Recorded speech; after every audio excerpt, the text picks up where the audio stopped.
Queria que você abrisse a sua Bíblia comigo no livro ou na carta de Paulo aos Romanos. Carta de Paulo aos Romanos. Esse texto tem sido a base das ministrações no mês de janeiro.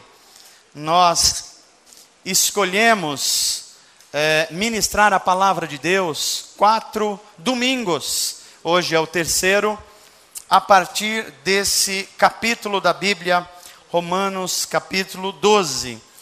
A série dessas mensagens de janeiro se chama Se Faça Novo no Ano Novo. Se Faça Novo no Ano Novo. Mais do que a gente agir como agem as pessoas místicas ou os pagãos, ou o nome que você queira dar, de as pessoas que acham que quando muda o ano, muda a sorte, muda um monte de coisa. Nós não nos guiamos pelos astros, nem pelos deuses da natureza, nem pelas datas. Nós nos guiamos pela palavra de Deus. E a palavra de Deus nos diz que as coisas só se tornarão novas se a gente se permitir ser alguém cuja vida é uma novidade o tempo inteiro. E só o Espírito de Deus pode fazer isso no ser humano. Não há nenhum ser humano, por melhor que seja, que possa ter algum mérito diante de Deus e dizer assim: olha, eu posso me fazer novo. Isso é uma obra do Espírito Santo. A Bíblia e a teologia chamam isso de novo nascimento. Deus nos torna justo, é a regeneração, é o ato de Deus nos fazer novo. Agora, nós podemos, de alguma forma, cooperar com Deus nesse ato que é dele. Como é que a gente coopera com Deus? É isso que a palavra de Deus vai nos ensinar nesse texto de Romanos 12. Acharam o texto?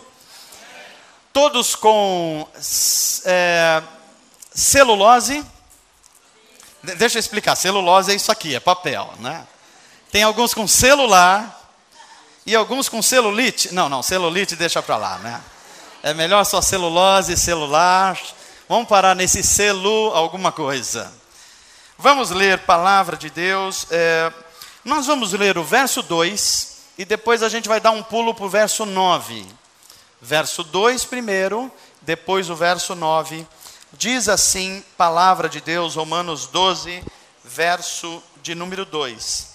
Não tomem a forma, ou não se amoldem ao padrão deste mundo, mas transformem-se pela renovação da sua mente, para que sejam capazes de experimentar e comprovar a boa, agradável e perfeita vontade de Deus. Esse foi Romanos 12, verso 2.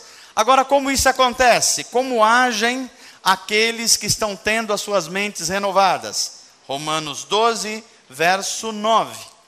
O amor deve ser sincero. Odeiem o que é mal. Apeguem-se ao que é bom. Dediquem-se uns aos outros com amor fraternal. Prefiram dar honra aos outros mais do que a si próprios. E nunca lhes falte o zelo. Sejam fervorosos no espírito e sirvam ao Senhor. Verso 12. Alegrem-se na esperança. Sejam pacientes na tribulação e perseverem na oração. Compartilhem o que vocês têm com os santos em suas necessidades e pratiquem a hospitalidade. Amém. Fecha os seus olhos, vamos orar. Pai amado, lemos a tua palavra. E diante dela nós tememos e trememos. Não deixe que nós tenhamos a irresponsabilidade de, diante dessa palavra, nós não temos a consciência de que estamos diante da palavra de Deus, da santidade de Deus, da glória de Deus, mas também diante da graça e da misericórdia de Deus. Faz com que essa palavra, através do teu Espírito, entre para dentro de nós, que produza mudanças na nossa forma de pensar, e assim descer ao nosso coração, e mudar o nosso modo de sentir, e descer para dentro das nossas entranhas, e mudar o nosso modo de agir. Transforma-nos pelo poder do Espírito Santo e pela Tua palavra. Assim nós te pedimos, em nome de Jesus. Amém.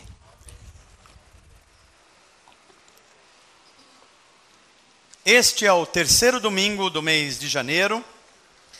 E desde o começo, como já disse a vocês, nós separamos 4 domingos para a gente refletir sobre a palavra de Deus, o que significa a gente ter uma postura nova, a gente se fazer alguém novo diante das coisas que são as mesmas. Veja, você está diante da mesma família, provavelmente diante do mesmo trabalho ou carreira, você está diante do mesmo círculo de pessoas. Então o que faz você imaginar que o ano de 2015 vai ser melhor, se quase todas as coisas são as mesmas coisas? A boa notícia é que a palavra de Deus vai nos dizer, vai nos asseverar que nós podemos ter um dia novo todos os dias. Como é que isso acontece? Isso acontece quando a gente se permite ser renovado por Deus, ser reorientada a nossa vida quando ela perdeu a direção. E é por isso que nós estamos partindo de Romanos 12. Por que estamos partindo de Romanos 12? Porque, a meu juízo, é um dos capítulos mais profundos da Bíblia Sagrada. Porque ele ensina algo por onde começa a transformação da vida. A transformação na mente. Uma pessoa que não experimenta transformação na mente, ela não experimentará nenhuma mudança de verdade. Porque experimentando essa mudança na mente, nós vamos ter aquilo que a Bíblia chama de ter um coração segundo Deus.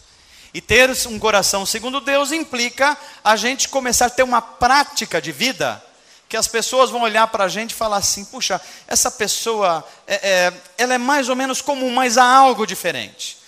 Há um brilho de Deus, há um jeito dela agir que é diferente, ela aconselha diferente, ela fala diferente, ela não explode toda hora. Por que isso acontece? Isso não acontece porque você é habilidoso com algumas técnicas. Isso só acontece para quem tem a mente e o coração transformados pela palavra de Deus. Porque quem não tem, vai enganar pouco tempo. Você já prestou atenção em alguém que é muito estourado e está tentando se controlar, mas ele continua estourado? Então ele está passando uma situação tensa, ele está tentando aqui, ele ajusta aqui, mas daqui a pouco ele não aguenta. Ele estoura. Por que isso acontece? Porque a mente ainda não experimentou transformação, nem o coração. Então a gente está tentando mudar o hábito. Mudar o hábito. Tem um ditado popular que diz que não adianta você mudar o couro velho, ou a pele velha do lobo velho, né? A gente precisa de fato experimentar uma transformação mais profunda. Renovando a nossa mente, nós teremos o coração renovado. Renovando o nosso coração, nós teremos sentimentos renovados. E renovando os nossos sentimentos, nós teremos as nossas ações renovadas. Há uma cadeia de coisas que começa pela mente. E a Bíblia vai no centro dessa questão. Veja só, escute o que eu vou falar agora e veja se isso não é o centro de muitos problemas com você. A Bíblia vai dizer que você age de acordo com o que você sente. Eu vou provar isso para você. A maioria das coisas na sua vida, você só faz quando você quer fazer. Entendeu o que eu estou dizendo aqui? A maioria das coisas você só faz quando você quer. O que isso significa? Que você é guiado pelo que você sente. Eu gosto de fazer, eu faço. Eu não gosto, eu não faço. O que está ditando isso? Os seus sentimentos. Então você age de acordo com o seu sentimento. Ou você age de acordo com o que você sente. Agora preste atenção. O que você sente é determinado primeiro pelo que você pensa. Você pensa sobre uma coisa, gera um sentimento em você, esse sentimento vai fazer com que você tome algumas ações.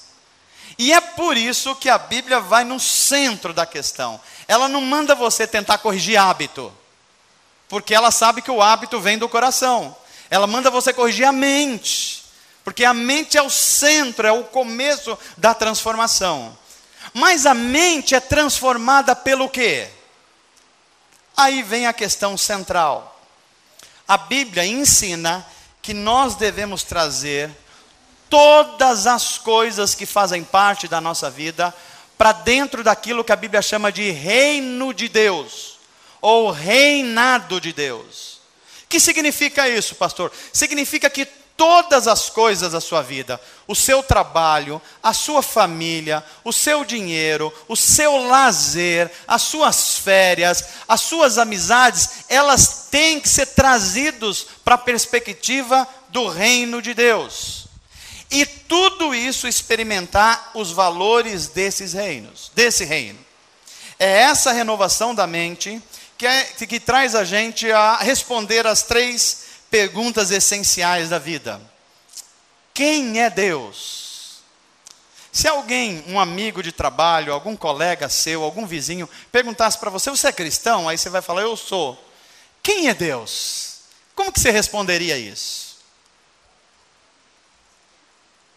Qual é a fonte que você iria para responder quem Deus é? Qual que seria? Aonde você iria para responder isso? Alguns de vocês talvez falassem assim, nós vamos à Bíblia. E eu diria, muito bem, você está indo à fonte certa. Mas eu temo dizer que entre nós cristãos e nós evangélicos, nós conhecemos mais um Deus da nossa denominação do que o Deus da Bíblia. Nós conhecemos mais um Deus da pregação da televisão do que o Deus da Bíblia.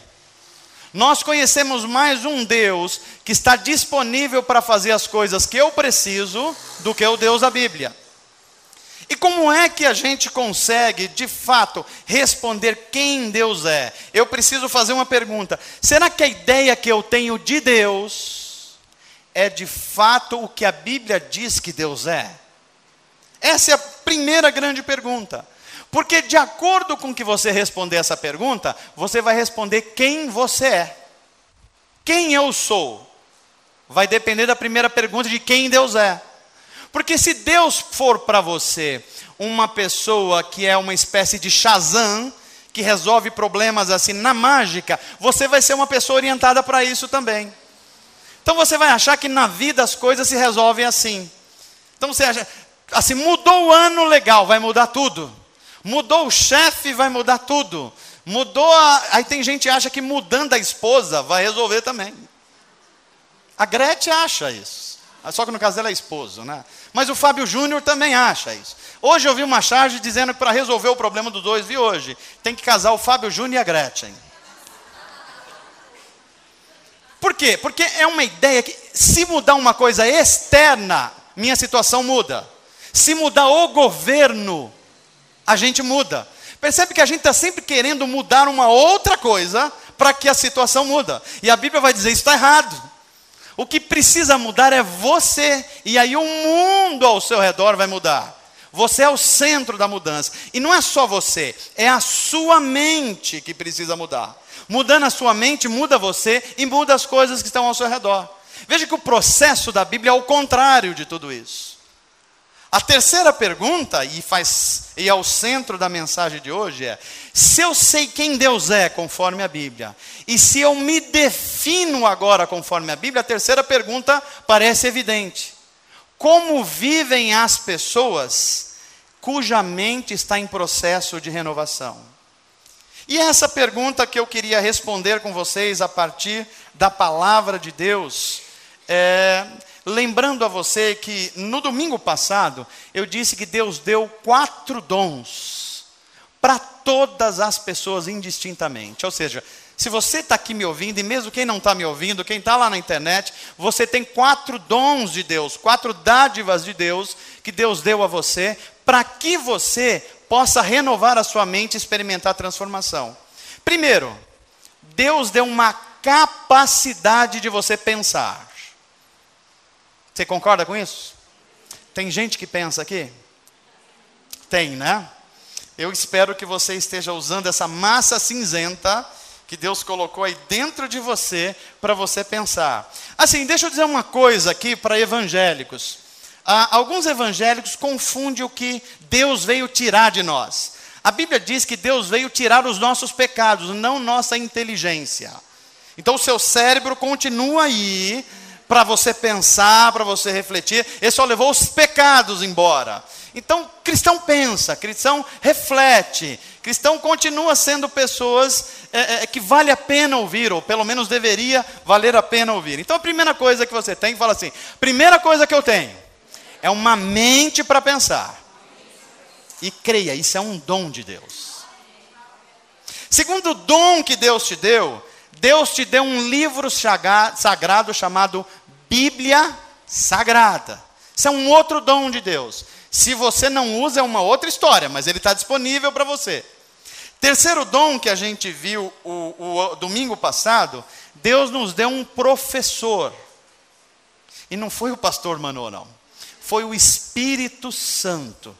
Ele é o nosso professor. É Ele que nos ensina a viver uma vida como Deus quer. Mas também Deus nos deu um quarto dom, que é uma escola, que é a comunidade de fé. Nós precisamos de uma comunidade de fé como escola. É na igreja que a gente aprende um monte de coisa. Primeira coisa que a gente aprende numa igreja, quando você entra, é que a igreja é feita de gente. Porque tem muita gente que acha que a igreja é feita de anjos. E não é. Você percebe rapidamente que a igreja não é feita de anjos. É feito de gente que erra, gente que peca, gente que tem um pouco de mau humor. Alguns têm bastante mau humor, né? Gente meio esquisito, né? Gente menos esquisito, mas tudo isso é a igreja de Deus. A igreja é muito parecida com a arca do Antigo Testamento. E eu ouvi uma frase um tempo desse que eu gostei muito. A igreja é como a arca de Noé, lembra? Não tinha um monte de bicho lá dentro? Você já imaginou o cheiro da arca? Aí alguém cunhou uma frase que eu gostei muito, diz assim, olha, a arca é um lugar que às vezes não é muito agradável de estar, o cheiro não é muito bom, mas é melhor estar lá dentro do que estar no dilúvio. E eu gostei disso. Faz muito sentido isso. Faz muito sentido. Então eu convido para você a ficar dentro da arca de Deus. Pode ter algumas coisas esquisitas, mas a gente está dentro da arca, né? A gente também recebeu, ou seja, depois desses 4 dons, a gente começa a olhar para a palavra de Deus, e a gente quando fala assim, Senhor, revela para mim a tua vontade, como é que eu devo viver? Aí o Espírito Santo, esse professor por excelência, entra em ação. Por exemplo, abre a sua Bíblia aí, onde nós lemos, Romanos, capítulo 12. Romanos, os músicos estão ali com Bíblia? Estão, né? Estão, estou vendo ali o Elias, está lá, o Rogério, isso é bom. Você vê, os músicos também leem a Bíblia, você pode achar que não, mas eles leem.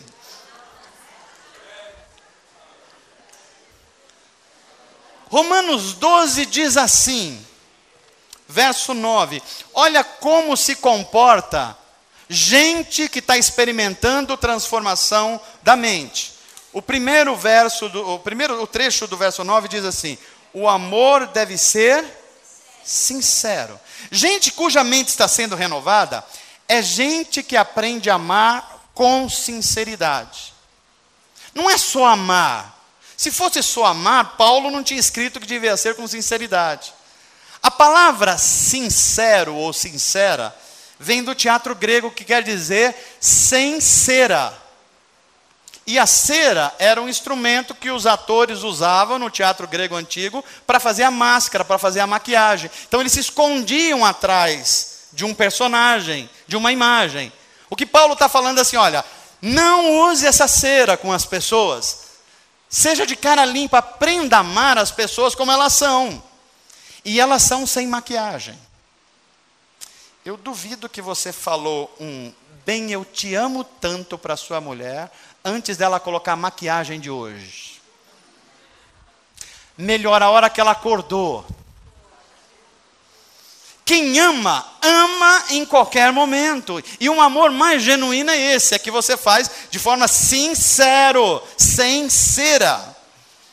Paulo continua assim, quem está experimentando a transformação da mente, é a sequência do que está na sua Bíblia aí, é quem aprende a odiar o mal. Impressionante, porque você talvez achou que a Bíblia não mandasse você odiar nada. Tem uma coisa que a Bíblia manda você odiar, é odiar o mal. O que é odiar o mal? Odiar o mal é você ser intransigente com qualquer tipo de maldade. Vou dar um exemplo para você. Chegou uma historinha que alguém está com maledicência para outra pessoa. Seja intransigente. Odeie isso. Não leve adiante. Não passe adiante. Não diga isso não é comigo. Não, se tá ferindo alguém, seja intransigente. Ou seja, você não pode compartilhar com alguma coisa que se pareça com o mal. Gente que está experimentando a transformação da mente, pensa desse jeito. A outra coisa que Paulo vai nos ensinar é que quem tem mente transformada, aprende a se dedicar aos outros. E aí eu diria para você assim, é como se Paulo estivesse falando assim, olha, quem está experimentando a transformação da mente é gente que saiu da infância espiritual. Gente que saiu do jardim da infância espiritual. Vou explicar para você. Se você convive com uma criança pequena, perceba como ela tem a tendência a se tornar um pequeno ditadorzinho na sua casa.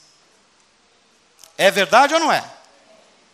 A criança, quando pequena, ela tende a tentar ser o centro das atenções. Se você não está olhando para ela, ela dá uma choradinha para você olhar para ela. Se alguém pegou algum brinquedo, ela chora porque só ela que pode estar com o brinquedo. Se tem dois adultos conversando, ela vai arrumar um jeito de chamar atenção, porque ela é o centro da casa. Paulo vai dizer, isso é comportamento de criança. Na criança é bonitinho, no adulto é horrível. No adulto é horrível. E ele diz que tem uma infância espiritual. Qual é a infância espiritual? É quando eu tento me utilizar de Deus, da igreja, da Bíblia, dos dons, para fazer com que eu seja o centro das coisas. Então eu falo assim, para que você vai para a igreja? Eu vou para a igreja para eu ser abençoado. Por que você ama Deus? Porque Deus me abençoa. Então, eu sou o centro das coisas. Esse é um dos sinais para Paulo de que a gente está na infância espiritual. Quem cresce, quem renova a mente, aprende a se dedicar aos outros. Porque a Bíblia vai dizer que melhor é dar do que receber. Há uma série de coisas que Paulo vai dizendo. Ele fala, quem está experimentando transformação da mente, aprende a dar honra aos outros. Porque sabe que Deus é justo. E Deus sendo justo, o que você é, Deus vai honrar você. Não precisa você puxar a honra para você. Deus faz isso. Quem está experimentando a mudança de mente, conforme Paulo, é gente zelosa. É gente que não deixa as coisas pela metade. Já percebeu que criança também adora deixar coisa pela metade? Você dá um brinquedo para ela, ela vê o outro, ela deixa essa aqui e corre para esse aqui. Comida então... Se ela vê 3 coisas, ela come um pouquinho aqui, já deve... Isso é criança. Quando a gente é criança, isso se encaixa. Mas quando a gente cresce, não. Quando a gente cresce, a Bíblia ensina que a gente aprende a ser zeloso. O que a gente começa, a gente termina. O compromisso que a gente assume, a gente vai até o final. E a Bíblia continua dizendo que gente que experimenta a mente transformada é fervorosa no espírito. Aí você vai falar assim, pastor, hoje você está pentecostal. Porque a gente associa ser fervoroso no espírito, a gente dá umas batidinhas de pé assim, né? Ou a gente dá uma levantada na mão, ou a gente dá um aviãozinho. Eu acho bonito, tem uns irmãos que sabem fazer bem isso aí, assim, né? E tem uns aviãozinhos que não batem em ninguém, ele sai desviando assim. É uma coisa legal isso aí. Isso pode ser uma expressão, mas não é a única. Ser fervoroso no Espírito é você ter a plena consciência que esteja você aonde estiver, você está diante da presença do Deus Altíssimo. E diante da presença do Deus Altíssimo, você se ajoelha e o adora em espírito e verdade. Isso é ser fervoroso no Espírito. Paulo vai dizendo uma série de coisas. Gente que está experimentando mudança de mente, compartilha o que tem. Compartilha o que sabe, não tem medo de ensinar para o outro, porque o outro vai tomar o lugar. Não, ele tem prazer em ensinar, porque ele tem certeza que Deus deu aquilo para ele e é para ser distribuído mesmo. Gente que está experimentando a transformação da mente, é gente que pratica hospitalidade. Essa palavra, ela se perdeu um pouco no nosso tempo. A gente acha que hospitalidade é só a gente receber alguém na nossa casa. Mas hospitalidade na Bíblia é muito mais do que isso. É um dom de saber acolher. Acolher gente, acolher o mais novo, acolher o mais necessitado, acolher o que está doente, acolher o que está num momento difícil. Isso é o dom da hospitalidade na Bíblia. Isso é um sinal de gente madura. É gente que começou a experimentar essa transformação de mente. Veja que eu disse uma série de coisas aqui, de que diferencia aqueles cuja mente não estão sendo transformadas, daqueles cuja mente estão sendo transformadas. Mas Paulo centra esse caminho da transformação da vida em 3 expressões na vida, que eu quero rapidamente compartilhar com você. Na verdade, são 3 exortações. Aliás, deixa eu dizer para você qual é a diferença entre exortação e admoestação. Vocês sabem a diferença de uma coisa e outra? Exortação é quando você está encorajando alguém a fazer alguma coisa boa. Isso é exortação. Admoestação é quando você está corrigindo alguém que está fazendo a coisa errada. Então, quando você pega a sua criança, o seu menino, e dá aquela chamada legal, provavelmente é admoestação. Eu espero que não seja violência, né? É só uma correção de rumo. Mas a diferença, Paulo dá 3 aqui, na verdade, exortações para a gente, que ele diz assim: para aqueles que querem seguir o caminho da transformação de mente, precisam aprender a fazer 3 coisas. Diga assim comigo: 3 coisas definem o caminho de quem está tendo a mente transformada. Primeira coisa que Paulo vai dizer, está aí no capítulo 12 que você está lendo, no verso de número 12 também. E ele diz assim: quem quer experimentar a transformação da mente vai ter que aprender a alegrar-se na esperança. Interessante que Paulo fala de uma atitude, e de uma atitude que é focada numa coisa. Primeiro, você só vai se fazer novo quando você aprender que ser alegre na Bíblia não é uma possibilidade, é uma ordem. Paulo vai dizer para a gente assim: alegrem-se na esperança. Em Romanos 5, ele vai dizer assim: alegrem-se no Senhor. Outra vez vos digo, alegrem-se. Por que Paulo dá essa ênfase na alegria? Porque não há como de fato se tornar uma pessoa nova, conforme a Bíblia, sem você experimentar o que é alegria. Mas aí você vai falar assim: pastor, mas aí eu vou ser uma pessoa forçada. Pode ser que eu não esteja alegre e eu vou me mostrar como alegre. Eu não vou ser uma pessoa falsa. Depende do que você está chamando de alegria. O que a Bíblia chama de alegria é talvez uma coisa diferente do que você está chamando. Primeiro, a Bíblia diz que a alegria é um fruto do relacionamento com o Espírito Santo. Gálatas 5:22. O fruto do Espírito é amor. Não, aqui eu estou pregando para crente, é o pessoal que sabe Bíblia, né? O fruto do amor o fruto do Espírito. Eu dei uma dica para você. O amor, e depois vem o quê? A alegria. Ou seja, uma pessoa só pode experimentar alegria de fato se ela se relaciona com o Espírito Santo de Deus. Fora isso vai ser impossível, porque conforme a Bíblia, a alegria, ela tem uma origem interna. Por que as pessoas estão tão desesperadas atrás de alegria hoje? E vive procurando alegria nas coisas que não pode lhes manter alegria. Porque estão procurando alegria do lado de fora. Veja, uma pessoa fala assim: eu vou ser alegre quando eu tiver tempo e me aposentar. Tem muita gente já descobrindo que a aposentadoria não traz alegria para ninguém. Tem muita gente dizendo assim: eu vou ser alegre quando eu comprar uma casa na praia. Quando chega o IPTU da praia, ele lembra rapidamente que essa alegria está indo embora. Eu vou ser alegre quando eu arrumar um namorado. Eu vou ser alegre quando eu tiver mais dinheiro, quando eu for chefe. Essas alegrias, elas sempre estão do lado externo. Você sempre depende de uma coisa externa para ser alegre. E a Bíblia vai dizer que não. A verdadeira alegria, ela é gerada dentro de você. E dentro de você, ela salta para fora. Então, é uma coisa interna. Paulo tinha uma saúde emocional tão poderosa, que era como se ele olhasse para a gente e falasse assim: olha, vocês estão procurando alegria em coisas que estão externas a você. E vocês têm um tesouro dentro de você, que é o relacionamento com o Espírito Santo, que vai gerar essa alegria que vocês estão tanto querendo. O processo da renovação da mente tem um gerador interno. Sabe por que isso acontece? Porque a Bíblia vai ensinar que a alegria nossa, ela é baseada numa esperança. Alegrem-se na esperança. O que significa isso? Que o nosso viver, a nossa alegria no viver, ela não depende do que está acontecendo agora com você. Por exemplo, eu estou falando a um público aqui, que pode estar passando por um monte de problemas. Alguns aqui podem estar começando o ano de uma forma dificílima.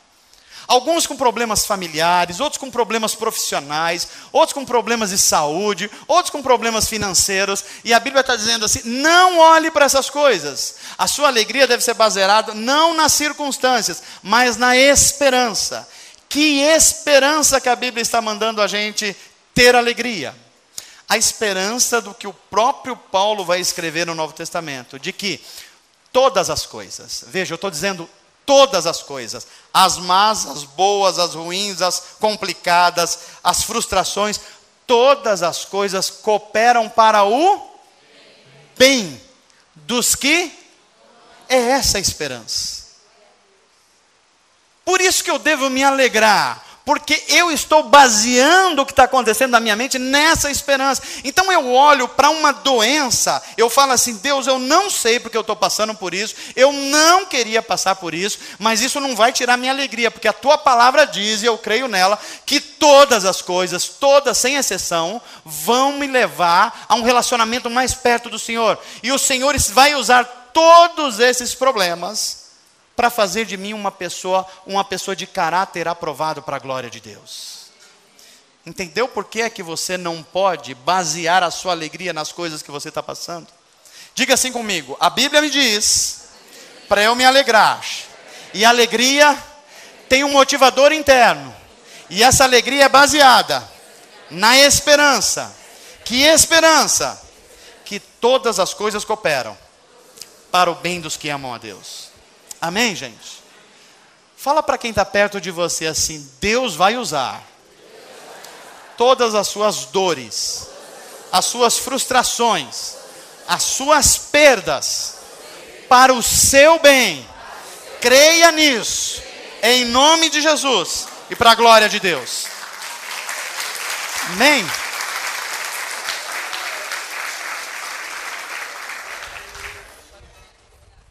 A segunda coisa que a Bíblia nos ensina é decorrente dessa. Para você que vai viver essa alegria nessa esperança, você precisa aprender a ser paciente na tribulação. Isso é um resultado natural de alguém que aprendeu a se alegrar na esperança. Porque quem vive na esperança, vive no aguardo do cumprimento de promessas. E, portanto, precisa aprender a ter paciência até que a promessa se cumpra. Isso é um aprendizado. E a escola da vida, deixa eu dizer a você, tem reprovado muita gente na matéria paciência. Agora deixa eu dar uma notícia boa para você. Paciência é algo que você aprende. Ninguém nasce paciente. Paciente é uma coisa que você aprende. E aprende com o quê? Aprende com tribulação. A paciência e o sofrimento, elas são semelhantes. Tem pessoas que o sofrimento não muda nada para ela. Ou seja, ela vai sofrer mesmo e vai se tornar uma pessoa amargurada. Já outras pessoas que experimentam a mudança da mente, o sofrimento vai ser uma espécie de empurrão para ela ir para frente. Percebe isso? Olhe para algumas pessoas, quando elas começam a sofrer, algumas empacam e se tornam amarguradas. Outras não, elas estão sofrendo, elas vão para frente. Alguém está cutucando aqui atrás, então eu ando para frente. Então esse é um conhecimento de Deus, de que a paciência, ela pode ser utilizada para o seu próprio bem. Mas é algo que a gente precisa aprender. Olha o que a Bíblia vai ensinar a gente a respeito disso. Romanos 5, Paulo diz assim: também nos gloriamos, ou seja, a gente fica feliz nas tribulações, sabendo que a tribulação produz perseverança. Sabe por que falta perseverança na vida da gente para algumas coisas? Porque a gente não tem paciência para esperar. E Paulo vai continuar. A perseverança produz um caráter aprovado. E o caráter aprovado produz esperança. Então a Bíblia vai ensinar que há um ciclo de crescimento que começa com a tribulação. Diferentemente do que você tem ouvido muito, o ciclo de bênção não começa com uma bênção. Ele começa com uma tribulação, porque a tribulação produz paciência. A paciência faz você testar o seu caráter. Porque, gente, todo mundo é bom caráter quando as coisas estão bem. É ou não é verdade? Você conhece as pessoas no meio de uma crise. Você conhece as pessoas quando você dá poder a elas. Você conhece a pessoa quando ela ganha mais dinheiro. Você conhece as pessoas quando ela está num momento assim de uma discussão enérgica. É aí que a gente vai ver. Antes disso as pessoas são muito normais. São muito comuns, Elias. Todo mundo é muito legal, todo mundo... Quando é que a gente sabe? É quando as pessoas que passaram pela tribulação se tornaram pacientes e tiveram um caráter aprovado e, portanto, geraram esperança, ou senão a gente não experimentou essa sequência. Diga assim comigo: Senhor Jesus, me ajuda a aprender a paciência. Mas eu estou consciente que para aprender a ser paciente, só tem um caminho. O da tribulação. Amém, gente?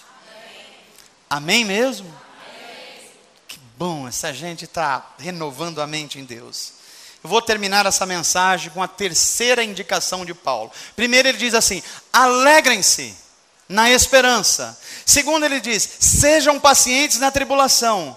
Mas ele vai dizer aqui, em terceiro lugar, e sem essa coisa vocês não vão fazer funcionar as primeiras, aprendam a perseverar na oração. Deixa eu fazer uma pergunta incômoda aqui. Você ora? Ora mesmo? Bem, então deixa eu fazer um teste com você aqui. A Bíblia diz que a oração não é algo que Deus escuta, é algo que Deus vê. Você ora muito? Ixi, agora a coisa apertou mais. Não, porque se você dizer que ora muito, eu queria fazer um teste. Queria fazer até uma oração agora. Fala: Deus, esse meu irmão está dizendo que ora muito. E a tua palavra diz que a oração não é uma coisa que o Senhor ouve, é a coisa que o Senhor vê. O Senhor viu ele orando mesmo?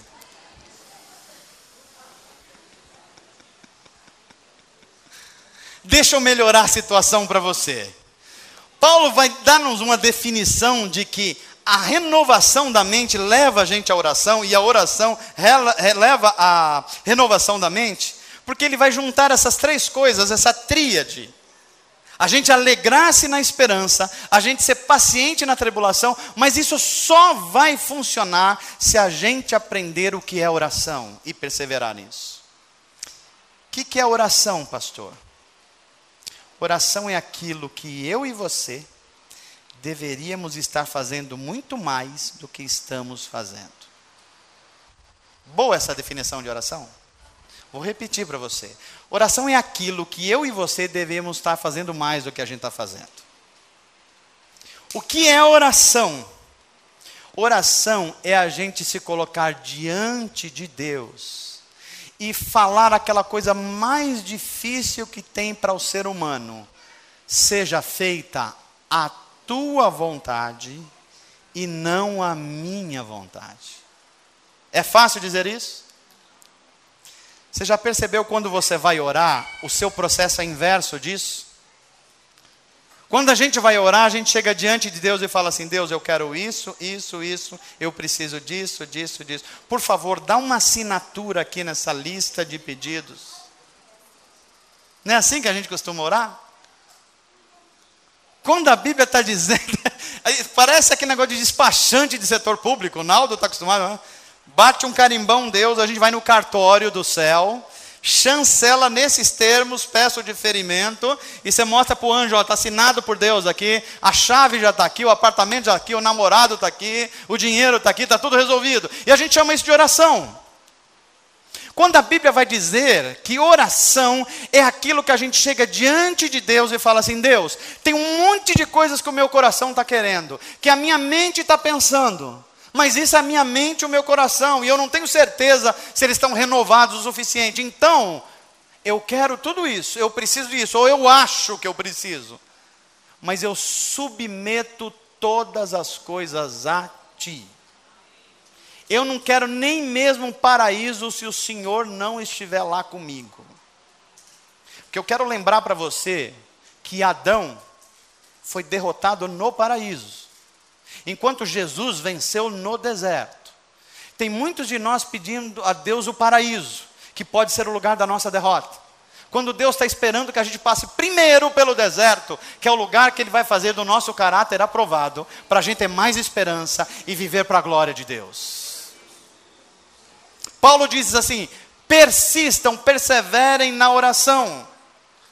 Perseverar na oração é manter a sua mente nos desígnios de Deus. Em tempos modernos, eu quero dizer para você que oração é você estar conectado com Deus por Wi-Fi espiritual. A oração não precisa de cabo. A oração não precisa nem de igreja. A oração não precisa de religião. Não precisa da net que falha o tempo todo, né? Não precisa de nada disso, é Wi-Fi, é sinal. É você estar conectado com o Espírito de Deus. É você estar conectado com a mensagem da palavra de Deus. É o Espírito de Deus comunicando dentro de você que você está glorificando a Deus ou você não está glorificando a Deus. Oração é você dar razão a Deus e deixar de dar razão a você. É por isso que eu termino essa mensagem dizendo como é que vivem as pessoas cujas mentes estão sendo renovadas em Deus. Essas pessoas descobriram que a verdadeira alegria tem um gerador interno. É o relacionamento com o Espírito Santo. Diga assim comigo: Senhor Jesus, me ensina essa alegria, que não depende de eu ter, de eu ser, de eu usar, mas depende só de uma coisa: do meu relacionamento com o Espírito Santo. Amém, gente?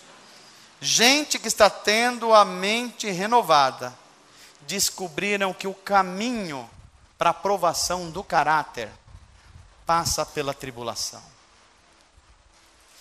Quando você passa por uma tribulação, você tem mais vontade ou menos vontade de buscar a Deus?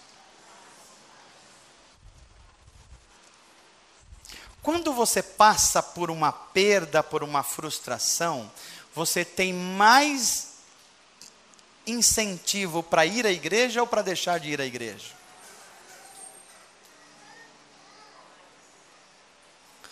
O momento que você está diante da tribulação é o momento da prova.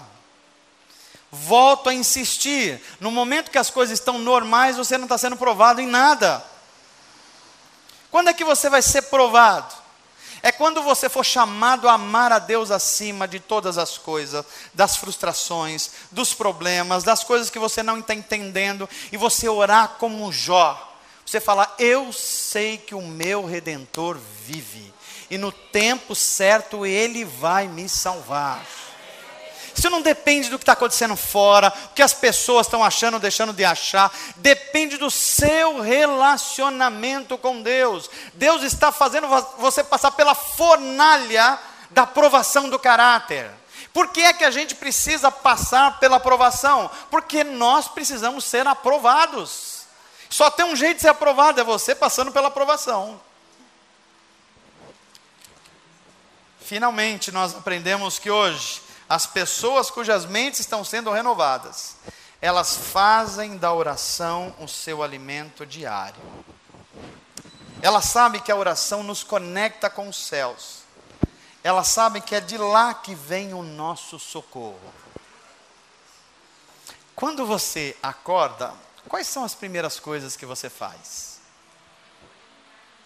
Não, tira essa parte de higiene pessoal, esse é seu.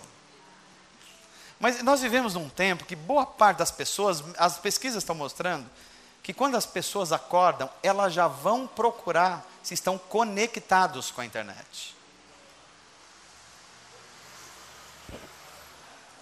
Percebe? Ou se não, a gente vai se conectar com a televisão.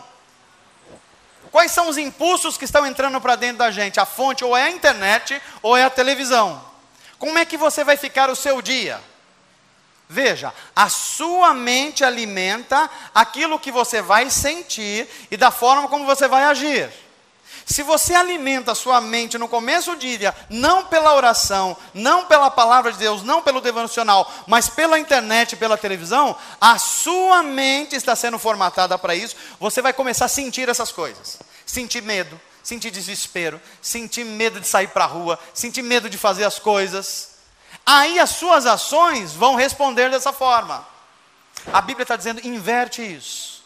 Se você quiser de fato viver uma vida cuja mente está sendo renovada, tem uma alegria que nada pode ser gerado. E ao mesmo tempo ela está dentro de você, porque o Espírito Santo colocou ela dentro de você. Se você quer ter uma mente renovada, aprenda a olhar para a tribulação com alegria. É essa palavra que Paulo usa, porque a tribulação vai gerar em você uma pessoa de caráter aprovado em Deus. E faça o que você fizer, não abandone a oração. Diga para quem está perto de você assim, não deixe de orar. Não, eu não disse rezar, é orar. Orar é você dar razão a Deus. Amém, gente? Feche os seus olhos, eu quero orar com você. Melhor, mais do que orar com você, que tal você orar? Fale com Deus a respeito dessa mensagem de hoje. Fale com Deus a respeito do seu ano. Fale a respeito dos seus medos. Fale com Deus a respeito das suas ansiedades. Fale com Deus a respeito dos seus projetos, que você estava querendo submeter-lhe a Deus para que Ele simplesmente batesse um carimbo aprovando, sem ter a perspectiva que andar com Deus é dar razão a Deus. Que tal você submeter tudo isso a Ele e falar, Senhor, é isso mesmo? Porque se não for, eu não quero nem a terra prometida se a tua presença não for comigo. Essa foi a oração de Moisés. Só gente corajosa faz uma oração dessa. Senhor, as coisas que eu quero, se não for as coisas que o Senhor quer, a partir de hoje eu não as quero mais. Porque a tua vontade é boa, é perfeita e é agradável. Pai, o teu Espírito nos levou à compreensão que uma vida cuja mente está em transformação aprende a ser alegre, porque a alegria brota do interior. E se alegre na esperança de que todas as coisas boas cooperam para o bem. E quando estão diante da tribulação, conseguem passar por ela por paciência, porque sabe que a tribulação produz um caráter aprovado. Mas também sabem que precisam perseverar na oração, porque sem a oração nós não vamos a lugar nenhum. E nós estamos orando hoje, pedindo que no começo desse ano de 2015, a gente não repita os mesmos erros. A gente não pare mais no meio da estrada. A gente não queira coisas que Deus não quer para a gente. Ao contrário, a gente quer se alegrar na alegria do Senhor. Porque a alegria do Senhor é a nossa força. Nos ajuda, Senhor. Faz-nos pessoas fervorosas no Espírito. Pessoas que têm zelo com aquilo que Deus nos deu, colocou nas nossas mãos. Faz de nós pessoas abençoadas e abençoadoras. Pessoas prósperas. Qual é o sinal de uma pessoa próspera conforme a tua palavra? É que aquele que não retém, é aquele que o que chega para ele, ele compartilha, ele divide, para que a glória de Deus apareça, e para que os sinais do reino de Deus sejam sinalizados em todo e qualquer lugar. Faz isso, Pai, nesse ano de 2015, que nós nos façamos novos, que a gente não espere uma mágica, uma mudança de ano, de mês, de governo, seja lá o que for, porque tudo que nós precisamos é nos fazer novo. E para nos fazermos novos, só o teu Espírito Santo pode fazer essa obra. E nós nos colocamos diante desse Espírito de luz, de verdade, porque o Senhor faz em nós tanto querer quanto efetuar. Mais do que vontades novas e santificadas, nós precisamos de poder do alto para fazer as coisas que precisam ser feitas. E nós te pedimos em nome de Jesus, para a tua glória. Amém. Amém. Que Deus te abençoe em nome de Jesus. Que você se faça novo para a glória de Deus, experimentando todas as bênçãos que Deus tem para a sua vida. Amém.